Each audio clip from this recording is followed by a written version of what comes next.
And we've tracked the emergence, the origin, down to, General Temlong's contribution. But let me introduce, before our next question, a guest from our Sokoto studio, Murtala Rufai, who is from the Usman Danfodio University in Sokoto. Thank you for joining us on the program.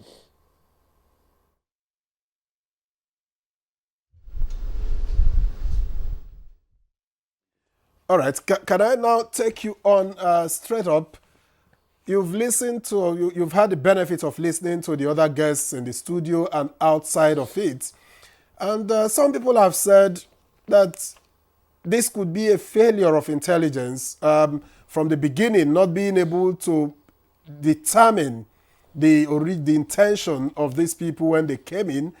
And then along the line, when they became radicalized, to borrow the word of Dr. Kabir Adamu, we were again not able to say, okay, this is where these people are headed.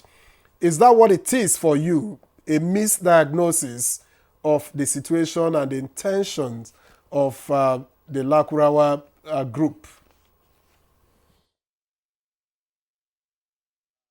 Thank you very much, and good morning once again.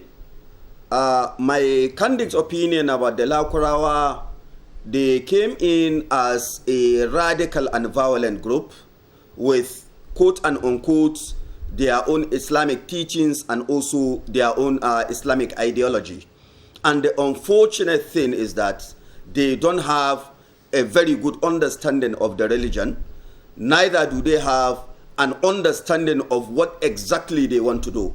As we speak, it is actually a very old threat about that started around 2017, 2018 here in some part of Sokoto states. They operate largely along the border.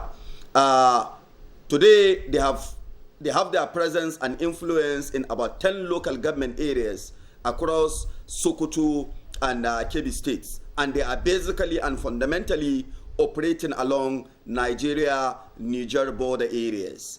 And the fact of the matter is, the locals will tell you, they preach religion, they preach their own ideology and their own teachings, but they seem not to even understand what they are actually into.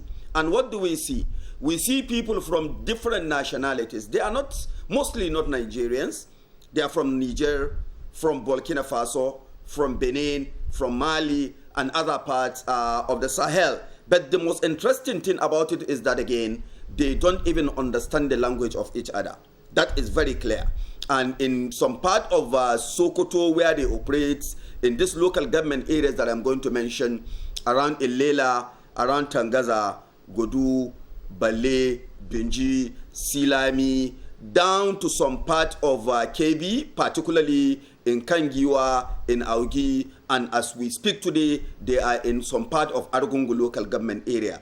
I think this is a threat, and a very fundamental threat, not only to Nigerian security, but to international security, and also it is an international threat.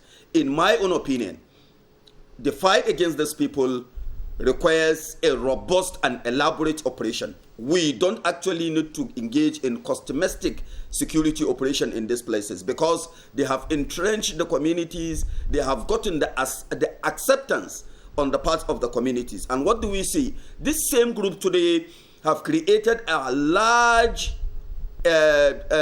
issue of ethnic polarization. The Hausa and the Fulani are increasingly becoming polarized because of the penetration and activities of this particular group. So in my own opinion, right from the onset, 2018, 2017, 2019, they came in as a radical and a violent group, and they've also been unleashing terror on these border communities. Initially, they came with the idea of saving the communities from the activities of the bandits. But what do we see today? They have taken over the ungoverned and undergoverned rural spaces across these two states that I'm talking about. And the expansion is increasing by the day. These are only areas that we know, and I'm very sure there are quite a number of areas that we don't know, that we are areas have submitted in some cases to them, not because they want to do that, but because they feel they don't have alternative governance, meaning these areas are ungoverned and undergoverned. And you can see traditional authorities, even yesterday I was relating with some of them, they said they have no option. You've seen people with military grade weapons. You wake up in the morning, you see them at night, you have no option other than to follow them.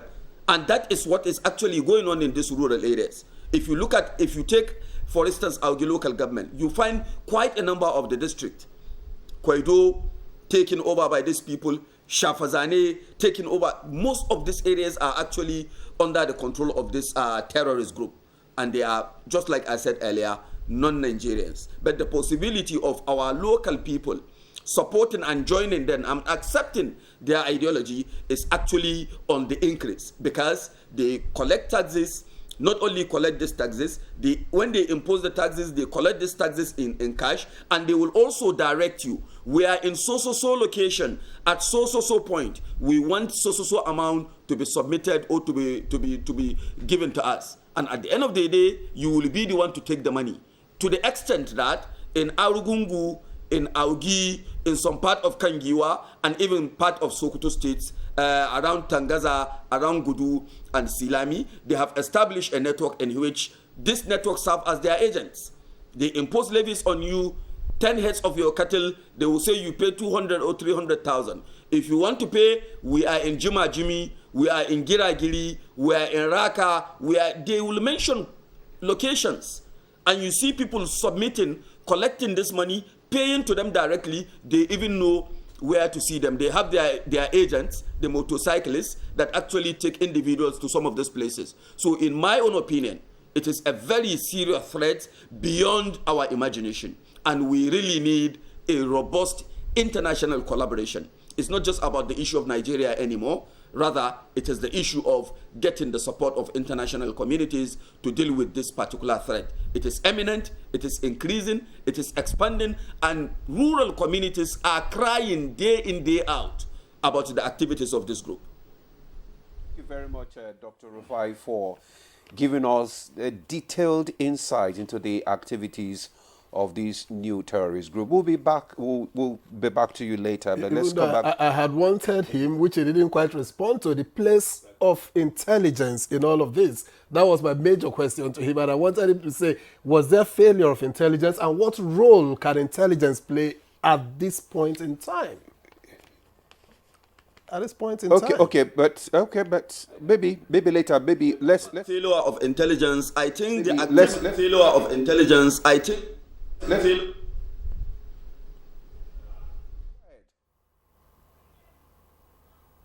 From the beginning of their activities in 2017, 2018, around Tangaza, around Gidamadi, Masallachi, Mogonho, the Nigerian security agencies are fully aware of what is going on, because there was a very serious engagement between these people we call the Lakurawa and our security agencies. I think somewhere around 2019, 2020, they were dislodged from where they were operating and where they were occupying in, I think, somewhere around 2020 or 2021. They left.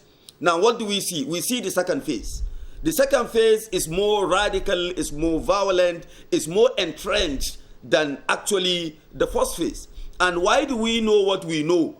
We know what we know because they have actually had an encounter with the communities, particularly in some part of Augie, specifically in Mera, where they killed 15 people. And these people that they killed were the local Hausa people that feel they have actually roasted our cattle. We really need to get our cattle back. That is when we know that these people are very powerful. But to be very frank and candid with you, there is actually a security and intelligence gap that needs to be filled urgently. My understanding of the whole issue is that for a very long period of time, we have not been doing what we're supposed to do. And today this threat is imminent, the failure is there, but we really need to act promptly and actively before it is actually getting too late.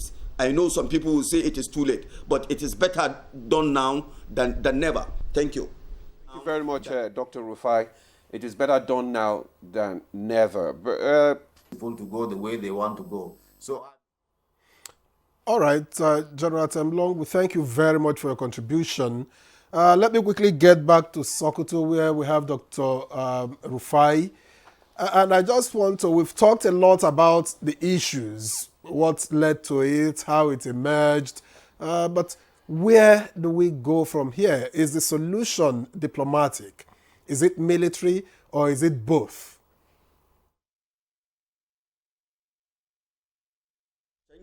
Thank you very much. I think the solution requires both the kinetic and the non-kinetic aspects.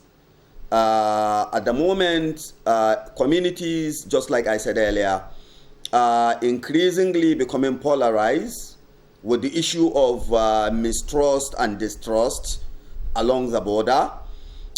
What is far more important now is the issue of community reconciliation, finding the way of actually bringing these communities together, because it is now reinventing the idea of the farmer-herder dispute or the farmer-herder conflict that we know.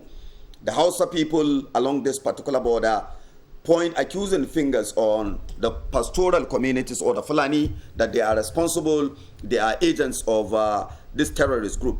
And I think that is something that needs to be stopped actually very urgently, or else we are actually going to see a new wave of the farmer-herder conflict, because this issue of the Lakurawa, there is the theory and the idea that they were invited, and when they came in, they actually did what they did with the support of the local pastoralists.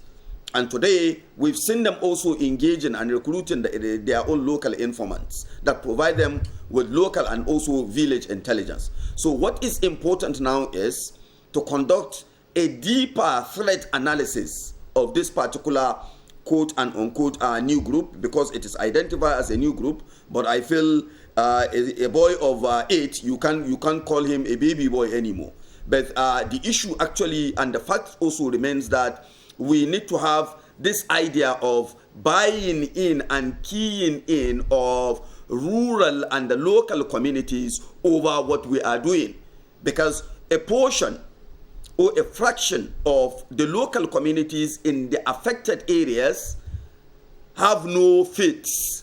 I'm sorry to use the word issue of having no faith on the Nigerian security system or on the Nigerian states, simply because of the idea of this ungoverned and undergoverned spaces. So all we really need to do now is to go into a massive campaign, bringing back these communities, let them know the impact of what they are doing, let them also see the threats of this idea of creating a state within a state. Then looking at the kinetic approach, there is no way we are going to have a successful kinetic operations without the buying in of the locals. Because initially, these people were living in the forest, but we have seen them gradually pushing into communities. And the same terrorist group that we're talking about have this sense of the issue of the collateral damage. And on that basis, they get closer to communities, infuse into the communities, so as in an event of air raid and air strike, or the air warfare, for instance, they will increase the rate of the collateral damage. In other words, both kinetic and the non-kinetic approach needs to be harmonized and needs to be done concurrently. At the moment, what we need is intelligence. And for us to get this intelligence, in my opinion, we really need to go on the ground. We need to get the people that are directly involved, to get the names, the locations, as well as the nature and pattern of these activities. Our attention, just like I said earlier, is focused on Sokoto and Kebbi. But believe in me, the threat is far beyond these 10 LGAs that we talk about. Why is it an issue in these LGAs? Is because of the recent happenings. But I also have the belief that similar activities and the presence of this group, for instance, is actually going on in other places that is still unknown. So the sooner we identify the gravity of this threat, and we address it in the both kinetic and the non-kinetic manner, I think the better for us. And not only that, just like Dr. Kabir has actually mentioned, and other speakers, I feel what is important is getting the buy-in of our immediate neighbor, Niger Republic. Because communities along this border are now moving to pass their nights, sleep in their immediate neighbor in the Niger Republic. Simply because of what? Simply because of the threat of the Lakurawa. You see a kilometer difference between Nigerian side and Nigerian side. But on the Nigerian side, you trek down to Niger, you sleep there, you pass your night comfortably, and then if you come back to Nigeria, what do you see? You see the threats of this Lakurawa. In these communities, we've seen pockets of banditry. But the Lakurawa have succeeded in dealing with the bandits. But my major concern here is the dividing line between the Lakurawa and the bandit is very thin. In an event of aggressive military operations, that is within the kinetic context, we expect an alliance, we expect a collaboration, and we expect synergy between some of these bandits groups and also this terrorist group. More so, they share a lot of things in common in terms of language, in terms of operational strategy, in terms of even issues around sharing of intelligence. I think what is important in terms of the solution is now win the hearts and the minds of the locals, because there is no way we are going to succeed in the kinetic approach or operations without the locals. And then these locals are gradually becoming inclined and in support of this terrorist group, unless and until we deal with this issue, this division, this mistrust, this distrust, and the issue of misinformation and disinformation. I don't think we are going to get it right. Well, thank you very much, Dr. Rufai, for your submission there. So how, let's come back to Dr. Right. And use multilateral channels to make sure that pressure is put on that person who is arming these guys. All right, Dr. Kabir Adam, thank you very much. Abuja Yaro retired. The final 2 minutes, your closing thoughts. Thank you. It is imperative that implementation of some of the ideals we put across is urgent. We are into this because we want to contribute our own quota to national security development. And in as much as we take analytical perspectives with experiential background into discourse, it is important that the relevant policy organs of the state should take immediate action with respect to some of the issues we are canvassing.